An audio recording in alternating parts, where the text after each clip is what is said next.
안녕하십니까? 네, 여러분의 성공을 도와주는 멘토 생각디자인연구소 대표 이용각입니다. 저희가 꽤 긴 시간 동안 기업가 정신으로부터 시작해서 창업을 하고 계시고 또 실제 사업을 운영하고 계시는 CEO 분들 그리고 창업을 준비하시는 분들을 더 단단하게 그리고 더 멀리 오래오래 가실 수 있는 여러 가지 팁들 그리고 전반적인 내용들을 전달해 드렸었는데요. 사실 이런 내용들이 결과적으로 누군가에게 전해지는 거는요. 어찌 보면 요즘은 PPT라고 부르는 슬라이드로 되어져 있는 양식일 것입니다. 그래서 마지막 승부처라는 이름으로요. PPT 작성에 대한 팁을 전달해 드리려고 합니다. 사실 PPT는요, 어떤 다양한 정보를 아주 구체적으로 깨알같이 담을 수는 없습니다. 그런 것은 기획서라든지 보고서라든지 이런 문헌을 통해서 전달되는 것이 맞을 것 같고요. PPT는 누군가에게 강력한 임팩트를 줘서 그들에게 내가 하고 있는 비즈니스나 아이템이나 서비스에 대한 것들을 각인시킬 때 쓰는 방법이라고 보실 수 있습니다. 제대로 잘 준비된 시각적인 슬라이드는요, 천군만마와도 같은 엄청난 위력을 발휘하는 거 아십니까? 근데요, 우리가 무심코 만드는 슬라이드들은요, 사실 눈에 보기에 좀 지루합니다. 그리고 무엇이 핵심인지를 알기가 어렵고요. 또 설명하다 보면 늘어지게 돼서 되게 좀 호흡이 길어지게 됩니다. 그리고 발표자가 템포를 못 맞추게 되면 또 거기서 또 힘이 떨어지게 되고요. 나중에 사람들은 이야기를 듣기보단 슬라이드만 바라보게 되고요. 그러면 전문가처럼 보이지 않게 되기도 합니다. 그래서 좋은 슬라이드와 딱딱 타이밍에 맞는 적절한 단어들로 구성된 발표는 합이 맞을 때 엄청난 시너지를 내지만 그렇지 않을 땐 안 한 것만도 못한 경우들이 생기기도 하죠. 그래서 결국 무슨 얘기를 들었는지 슬라이드를 덮는 순간 다 사라지게 되는 것입니다. 좋은 슬라이드를 만드는 3가지 원칙이 있습니다. 아주 쉬운 단어거든요. 꼭 여러분에게 알려드리고 싶습니다. 첫 번째는요. 여러분이 좋아하는 단어입니다. 키스입니다. 키스. 키스가 뭘까요? 이건가요? 아닙니다. Keep it simple and short입니다. 여러분이 슬라이드에 나타내고자 하는 것들을 단순화해 보십시오. 그리고 아주 간략하게 한번 적어 보십시오. 그렇게 되면요. 엄청나게 임팩트가 생깁니다. 간결하게, 단순하게. 이게 좋은 슬라이드를 만드는 첫 번째 원칙입니다. 두 번째는요. 킬입니다. 킬. 킬. 왠지 단어가 좀 섬뜩하죠? 이 킬은요. 이런 뜻입니다. Keep it large and legible. 작게 써서 눈을 괴롭히지 말라는 거예요. 큼직큼직하게 써서 시각적인 효과를 보여주고요. 보고 바로 이해할 수 있도록 적어내라는 것입니다. 그래서 큰 글씨를 주로 쓰고요.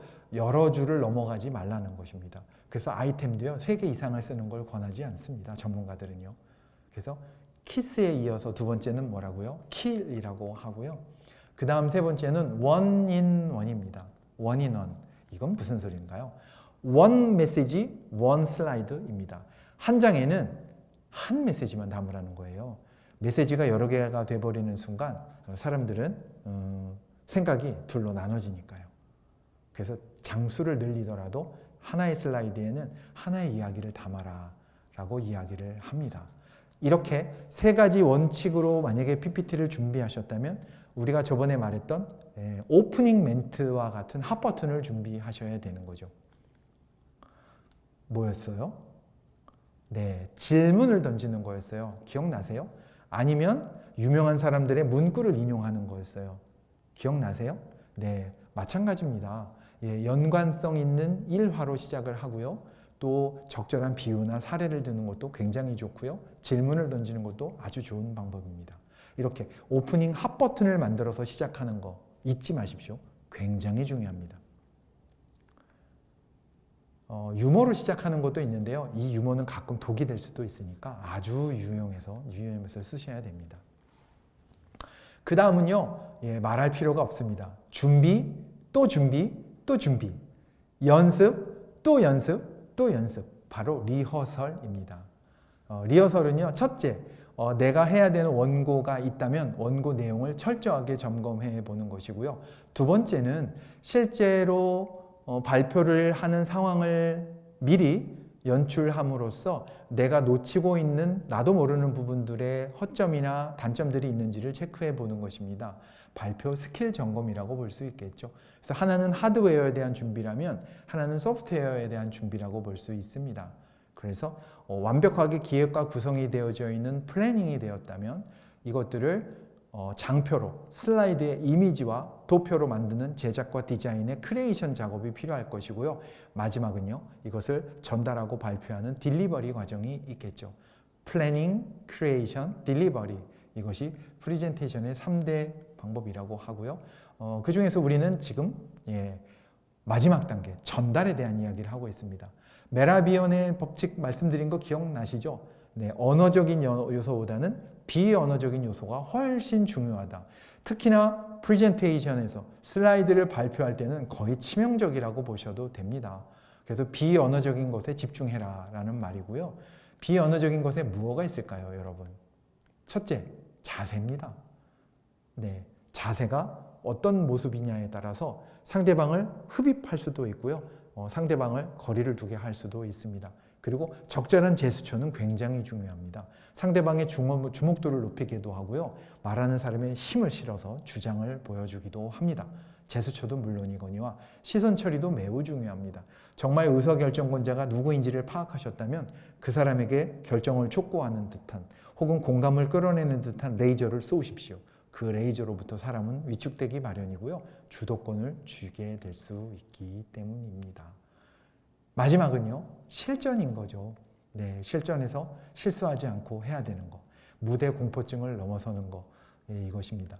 어떻게 하면 무대 공포증을 넘어설 수 있을까요? 네, 응원군을 많이 만드시란 말씀드렸죠. 네, 어떻게 만듭니까?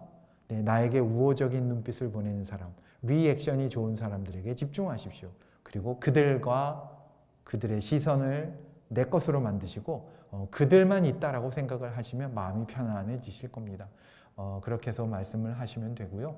그리고 본인이 정말로 중요하게 생각하는 곳에서는 목소리의 강약과 고저와 장단을 적절하게 배합해서 말씀을 하십시오.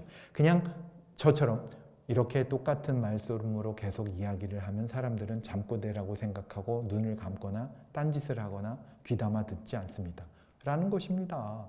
제가 지금 이야기할 때 어떻게 했습니까?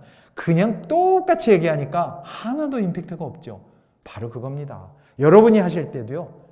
필요할 때는 좀 소리도 키우고 아니면 반대로 소리를 아주 낮추는 것도 방법이 됩니다. 이렇게 높이고 낮추고 때로는 짧고 임팩트 있고 빠르게 이야기할 때도 있어야 되고요. 때로는 천천히 또박또박 이야기할 때도 있습니다. 이런 식으로 완급을 조절하는 것, 이것도 되게 필요하고요. 또 슬라이드가 딱딱 싱크로가 되어져서 메시지를 전달할 때 효과는 훨씬 커집니다. 그래서 적절한 애니메이션도 너무 많으면 지저분해 보이지만 적절한 애니메이션은 훨씬 설득력이 높아진다라는 것이고요. 딱딱한 문어체보다는 구어체로 하는 것이 좋습니다. 그리고 표정, 확신, 자세가 모든 것을 좌우한다는 것입니다. 그래서 누가 내 얘기를 경청해 주는지를 잘 보시고요. 네, 귀담아 들어주시고 끄떡거려 주세요. 네, 그리고 말을 상대방에게 맞춰서 해주시면 됩니다. 이렇게 경청을 해주시고요. 그리고 항상 내 마음속에 내 이야기가 제대로 잘 전달되고 있다는 긍정적인 확신과 신뢰를 가지고 이야기를 해 주십시오. 그리고 가능하면 6하 원칙에 입각해서 내 이야기가 전달이 되면 상대방은 굉장히 논리적인 말이라고 듣거든요. 이렇게 이야기를 풀어가시면 좋을 것 같습니다. 6하 원칙 뭔지 아시죠? 누가, 언제, 어디서, 무엇을, 어떻게, 왜, 얼마나. 이게 6하 원칙 OW1H고요. 하나 더 들어가는 게 기간을 뜻하는 얼마나가 됩니다. How much가 됩니다. 그리고 누군가가 질문을 했을 때도 무조건 논리적인 반박을 하기보다는 일단 먼저 수용을 하고 그 다음에 내 이야기를 전달합니다. 저희가 YB라고 부릅니다. Yes, but 이라고도 부르는데요. 일단 공감을 하고 그리고 나서 내 이야기로 시작을 하라는 것입니다. 그리고 처음에 말씀드린 것처럼 먼저 결론을 이야기하고 그것에 대한 근거와 이론과 사례를 이야기하고 한 번 더 요약을 해서 정리를 해주라는 것입니다. 결론을 먼저 이야기하고요. 그 다음에 구체적인 내용을 이야기하시면 됩니다. 자, 이렇게 해서요. 그동안 많은 내용들을 저와 함께 하셨는데요. 사실 성공이라는 것이 어떻게 하나로만 이루어지겠습니까? 마치 퍼즐 조각과도 같아서 하나하나 소중하지 않은 것이 없고요. 이 모든 것들이 하나씩 하나씩 채워져서 완성된 전체가 되었을 때 아마 성공도 우리에게 그렇게 다가오는 것이 아닌가 싶습니다.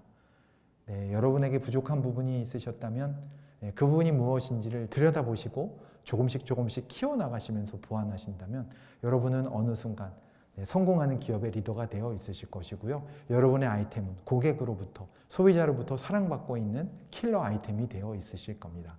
여러분의 성공을 언제나 응원하면서요. 그동안 함께 해주셔서 감사합니다. 성공을 도와드리는 멘토, 생각디자인연구소 이용각이었습니다. 감사합니다. 컷.